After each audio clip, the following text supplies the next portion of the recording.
Oras na para sa dalawang latest evictee na muling pumasok ng bahay. Oh my! Hala! Wait. Wow! Oh my God!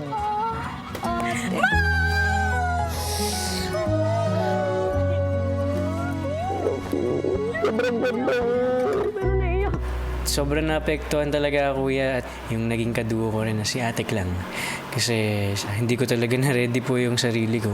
Kaya sobrang na-hurt po ako. Pero nung nakita ko po sila kanina, sobrang nakaka-happy po. Para siyang closure.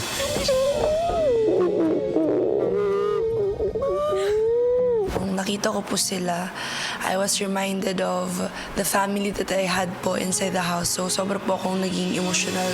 Teka! Magtanong ka ba? Teka! Bakit ka nagpipiknik dyan?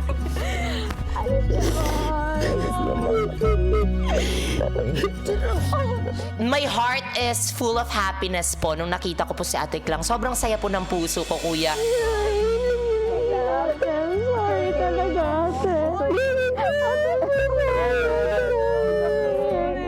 I was happy to see them. I was happy na nakapag-sorry ulit ako, kuya.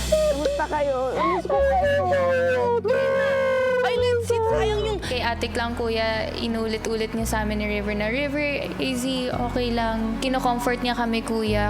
Tanong mo si AZ. Diva ka na! Ilang oras ka pa rin nasa labas na!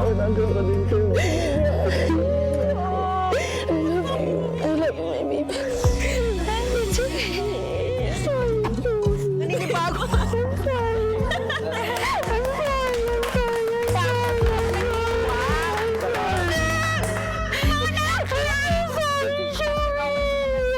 Mom, alam mo ba nagluto kami ng adobo kanina mo? Nag-away pa kami. Sobrang bigat pa rin sa loobin ko, kuya, yung nangyari. And alam ko, as a friend ni Shuvi, I have to make it up to her, kuya. Sorry, bawi ko na yung mapamis. Promise, Shubi, na bawi ko. I told her, kuya, na babawi po talaga ako. And I hope outside makapag-usap kami. Babawi ko. Marcin, no, tamang. Dili, ano sa tamang. Ano yung... Upuan niyo ba? Bawi ko, promise. Sorry ka. Wow! Matapos ang emosyonal na pagsalubong kina Shuvi at Clarice, sinimulan na ng dalawa ang tanungan.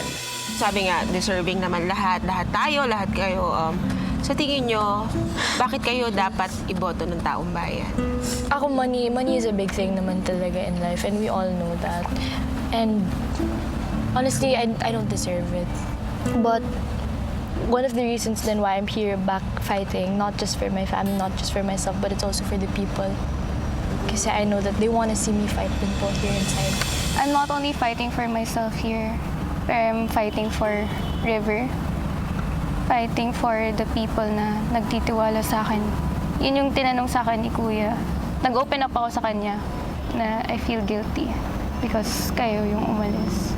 Then sabi niya, paano yung mga tao na naniniwala sa iyo? So I'm fighting for them. Hindi na para sa sarili ko, pero para sa kanila. River. Ako nahihiya ako humingi ng boto. And ako after 4 nominations, that means all those 4 nominations, gumastos sila. So ako nahihiya talaga ako to Pero I guess it just shows na there are people that believe in us when we don't even believe in ourselves. Hopefully I was able to inspire someone through my journey here na it's okay to cry, it's okay to feel weak.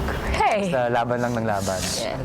And never give up. Na-feel ko naman po, kuya, talagang sincere po yung mga sagot nila. And alam ko naman po talaga na totoo po talaga yung mga sinasabi nila. And sana talagang mas mapatunayan pa po nila, kuya. I'm so proud of you guys. Hindi nyo lang alam, sobrang proud ako sa inyo.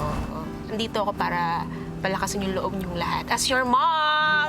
Huwag mawawalan yung fire, ah. Huwag mawawalan yung fire. Umalis man ako, wala man yung pinaka-ate nyo, ba't tuloy-tuloy lang kayo. Magtulungan kayo sa isa't isa, okay? Ignite the fire. And River and AC, don't feel bad, okay? Oo. Laban kayo. Yo, laban lang kayo, guys. Kaya niyo yan. Nandito. Love you all. Oras na, Clarice. Shubi. Love you guys.